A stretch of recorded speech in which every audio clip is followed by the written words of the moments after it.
नमस्कार दोस्तों, स्वागत है आप सभी का एक नई और रोचक कहानी में, जहां मिलेगा ज्ञान, रोमांच और एक अनमोल जीवन संदेश। हर कहानी की तरह आज की कहानी भी आपको सोचने पर मजबूर कर देगी और एक नई सीख देगी।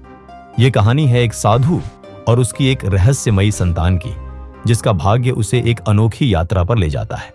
तो आइए बिना देर किए इस अद्भुत यात्रा की शुरुआत करते हैं।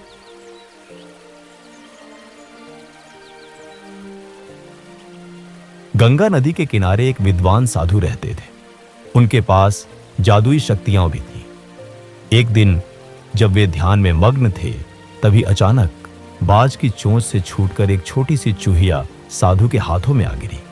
उसकी चमकदार आंखें और छोटी पूंछ देखकर साधु को वह बहुत प्रिय लगी। अपने मंत्रों की शक्ति से साधु ने चूहिया को एक लड़की में बदल दिया और उसे अपनी पत्नी के पास ले गए। तुम हमेशा से संतान चाहती थी, तो लो, आज से यही हमारी पुत्री है। इसे स्नेह से पालो। पत्नी बहुत प्रसन्न हुई और पुत्री को राजकुमारी की तरह पालने लगी। समय बीतता गया और वह लड़की एक सुंदर युवती बन गई। जब वह 18 वर्ष की हुई, तो साधु और उनकी पत्नी उसके लिए वर तलाशने लगे। साधु ने सोचा, मेरी पुत्री का विवाह सबसे बड़े से होना चाहिए, और भला सूर्य से बड़ा कौन होगा। साधु मंत्र पढ़कर सूर्य को बुलाते हैं, परंतु पुत्री ने विवाह से इनकार कर दिया। सूर्य तो बहुत गर्म है, मुझे इनसे भी बेहतर वर चाहिए। बादल गरजते हैं। साधु मंत्र पढ़कर बादल को बुलाते हैं।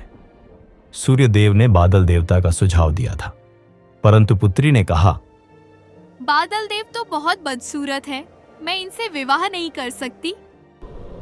तेज हवा चलती है, पवन देव प्रकट होते हैं। बादल देव ने पवन देव का नाम सुझाया था। साधु ने उन्हें बुलाया, परंतु पुत्री ने कहा, पवन देव तो सदैव घूमते रहते हैं, कभी एक स्थान पर नहीं रहते, मैं इनसे विवाह नहीं कर सकती। एक ऊंचा पहाड़ दिखता है। साधु मंत्र पढ़ते हैं और पर्वत देव प्रकट होते हैं।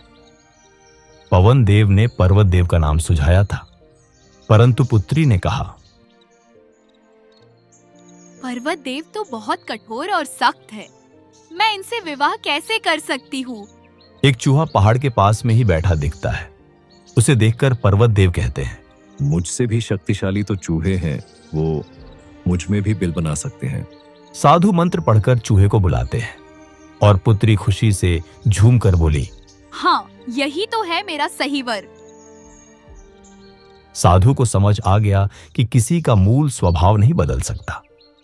उन्होंने पुत्री को फिर से चूहिया बना दिया।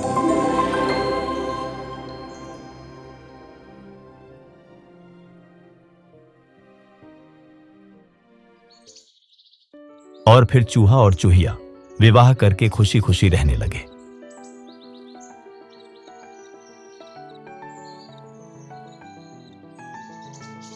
तो दोस्तों, इस कहानी से हमें यह सीख मिलती है कि कोई भी अपने मूल स्वभाव को नहीं बदल सकता।